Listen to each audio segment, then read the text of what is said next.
In 2014, OneCoin appeared with a polished story, a new digital coin that would be easier than Bitcoin, safer than traditional investing, and designed for everyday people.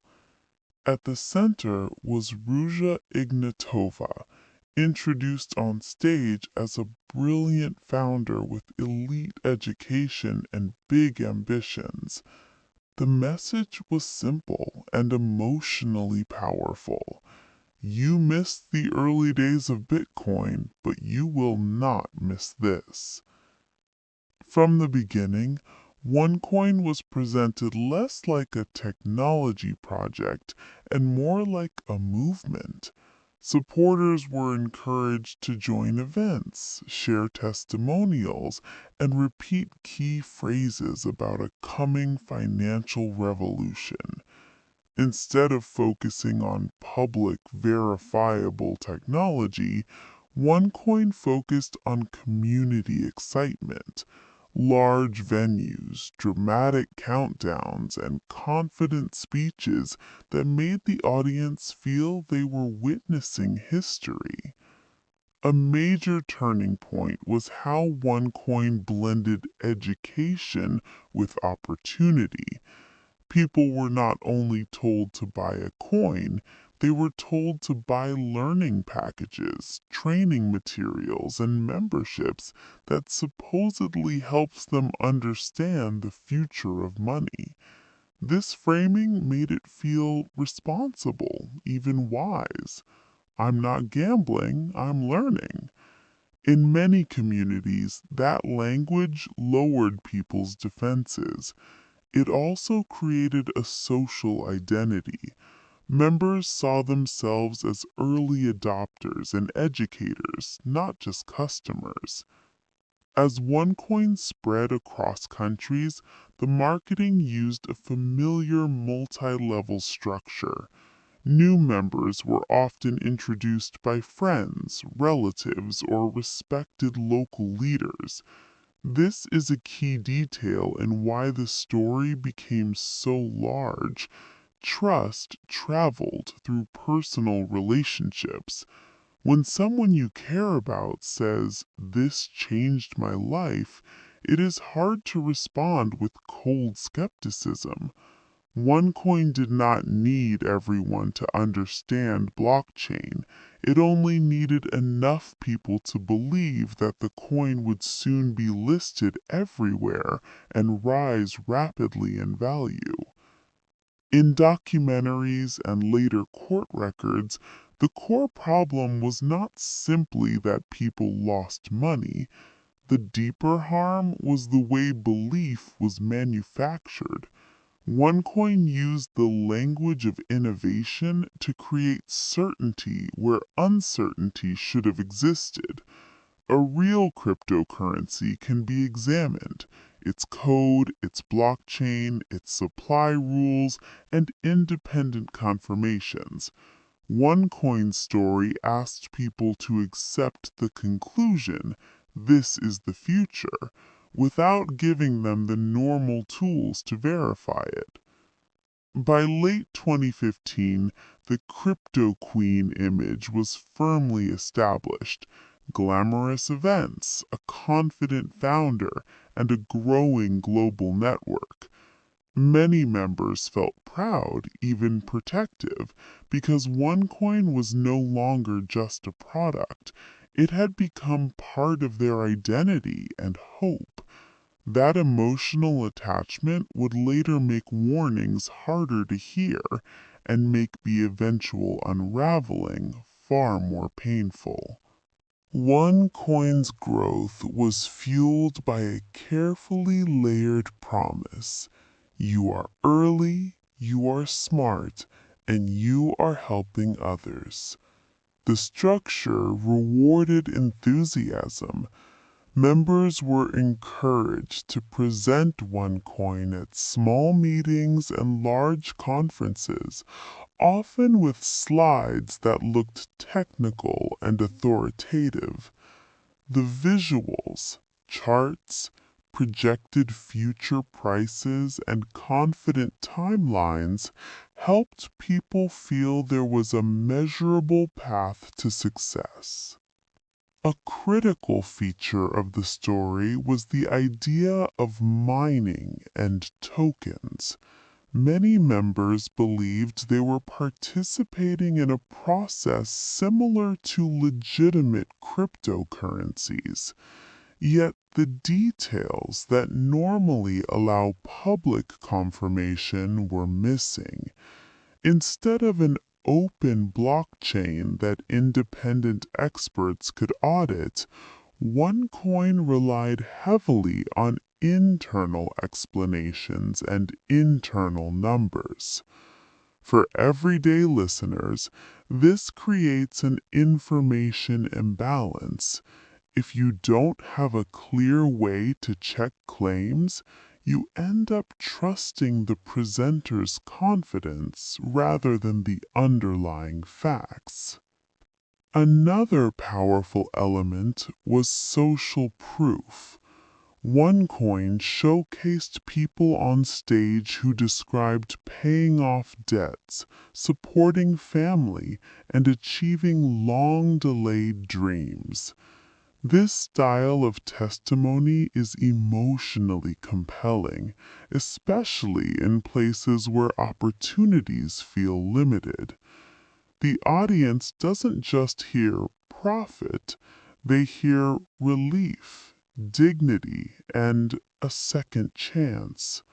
When a crowd applauds those stories, doubt can feel like negativity, even betrayal. The multi-level marketing aspect reinforced that pressure.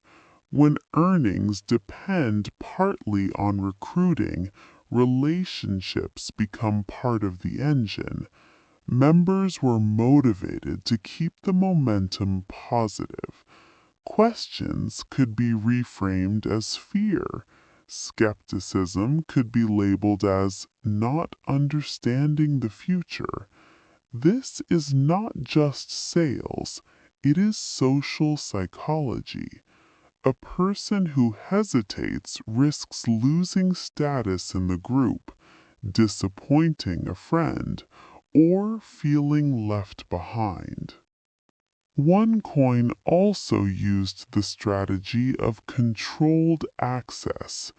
Rather than encouraging members to rely on independent exchanges and public pricing, the system emphasized internal platforms and internal milestones. When a price appears to rise inside a closed environment, it can feel like proof. But in an educational lens, the key question is, can I freely verify and freely exit? If the only proof is inside the same organization asking you to pay more, that is a warning sign. Over time, OneCoin communities began to develop a strong us versus them narrative. Believers versus outsiders, visionaries versus doubters. This is where the story becomes instructive. The danger is not only financial, it is cognitive. Once your identity is tied to an investment, your brain protects the belief. People ignore contradictory evidence because admitting doubt would mean admitting loss of money, pride, and trust. This is why OneCoin could spread widely even as questions grew. The scheme did not rely on a single lie. It relied on a system that rewarded certainty, punished doubt, and offered belonging as a substitute for verification.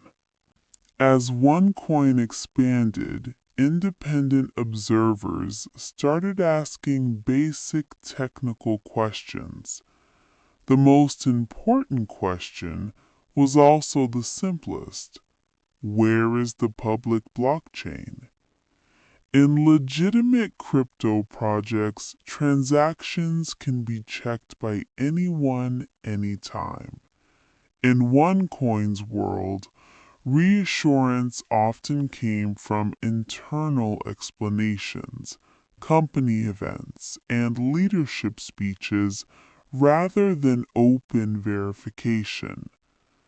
Around this period, regulators and investigators in multiple places began issuing warnings or taking steps that signaled concern. For ordinary members, these signals were easy to dismiss because the community provided comforting interpretations. They fear us. They don't understand innovation. Or big institutions are trying to stop ordinary people. When a group already believes it is a revolutionary movement, outside criticism can actually strengthen internal loyalty.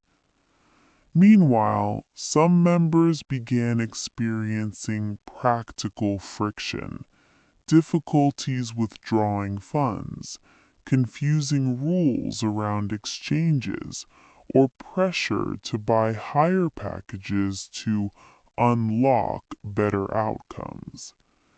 In a healthy market, liquidity and exit are normal.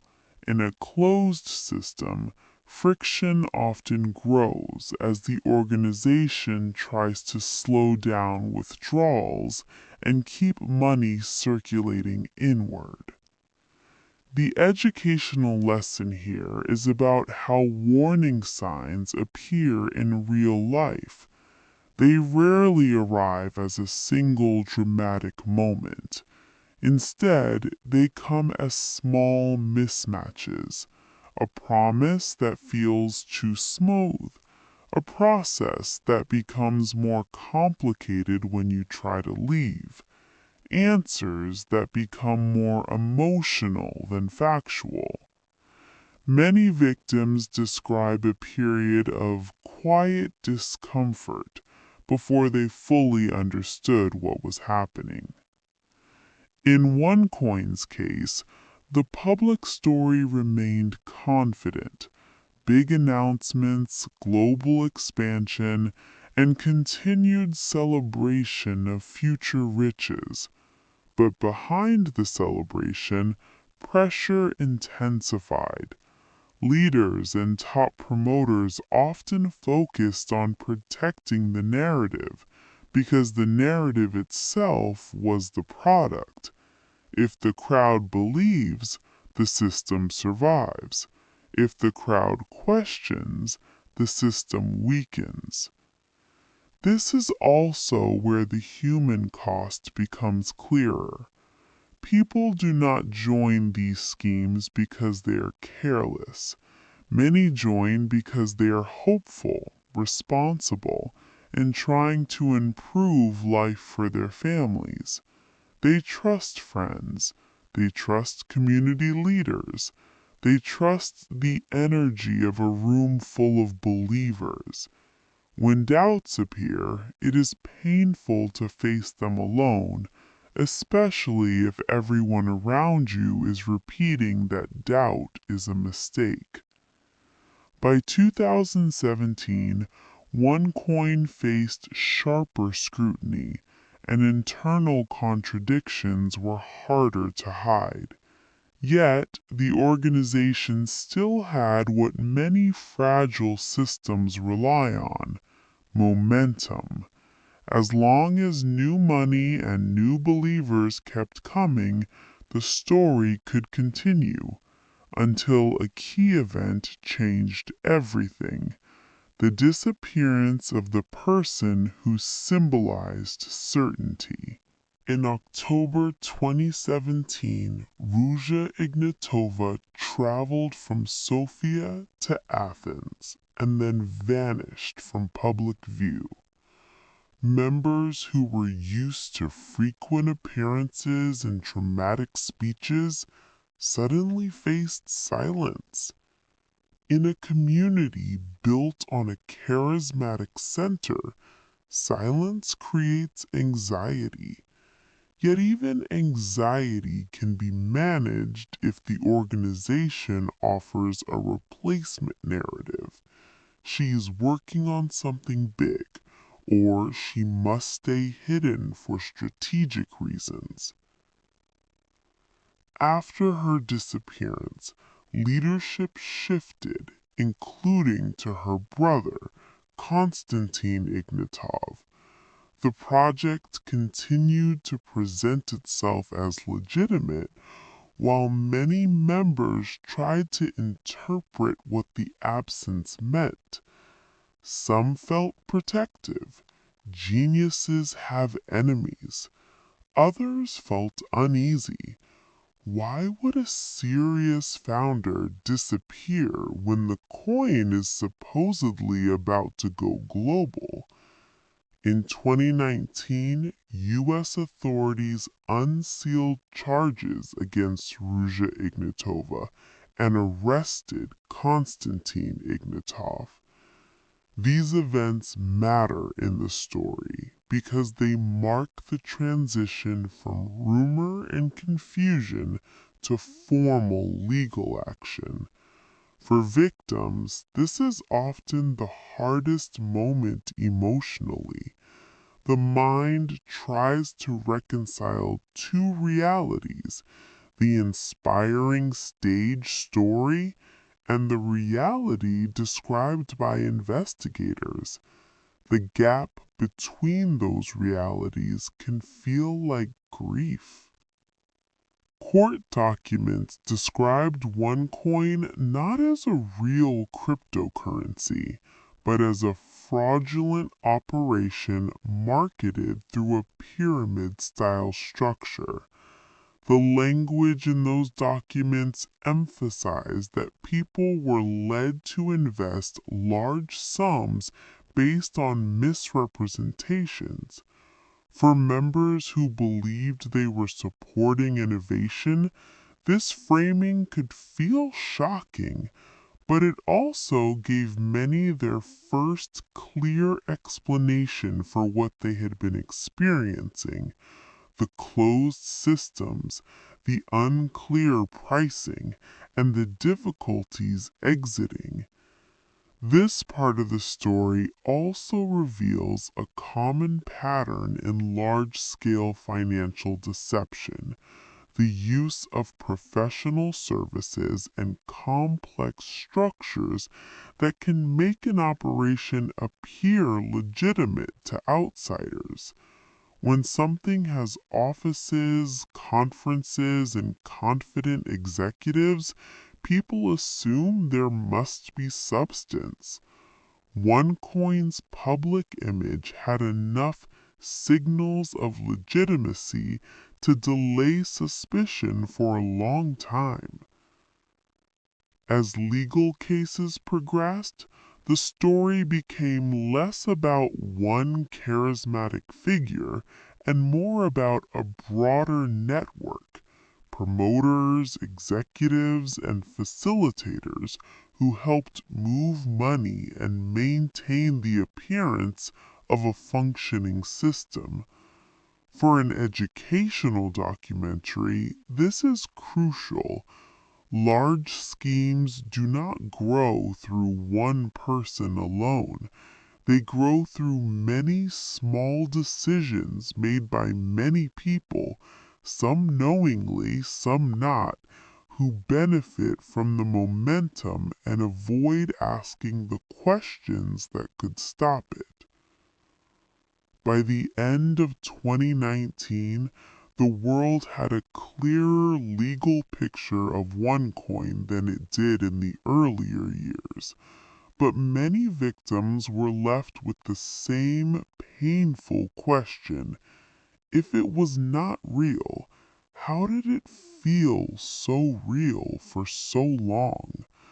The answer lies in psychology, social trust, and the careful design of belief. After the major arrests and charges, OneCoin's story did not end quickly.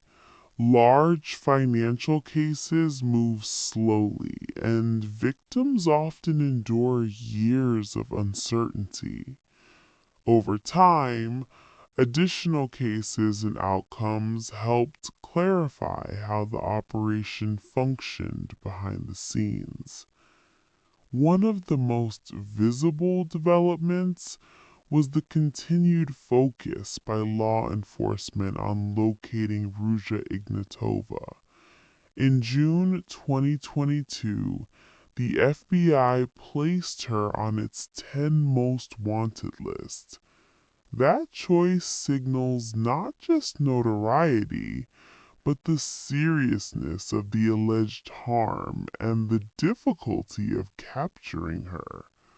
Later, in June 2024, U.S. authorities announced a reward offer of up to $5 million for information leading to her arrest and/or conviction. Those announcements are part of the modern chapter of the story. The scheme is years old, but the accountability process remains active. Meanwhile, court outcomes for others continued. Prosecutors described OneCoin as a multi-billion-dollar fraud that used persuasive marketing rather than real, verifiable technology. In 2023, OneCoin's co-founder, Carl Greenwood, was sentenced to 20 years in U.S. federal court, reflecting the scale of the case and the long-term approach authorities often take in large financial crimes. Another significant development involved a senior figure connected to legal and compliance functions. In 2023, Irina Dilkinska, described by prosecutors as a former legal and compliance officer for OneCoin, was arrested and extradited to the United States. For an educational documentary, this matters because it shows the alleged involvement was not limited to sales promoters. Investigators pursued roles that help organizations appear legitimate, such as legal operations and internal controls. For victims, these events bring mixed emotions. On one hand, accountability can validate what they experienced. On the other hand, legal wins do not automatically restore personal losses or repair broken trust in relationships. Many victims report that the hardest part was not only the money, it was the feeling of being persuaded to doubt their own judgment and the strain it placed on families and friendships.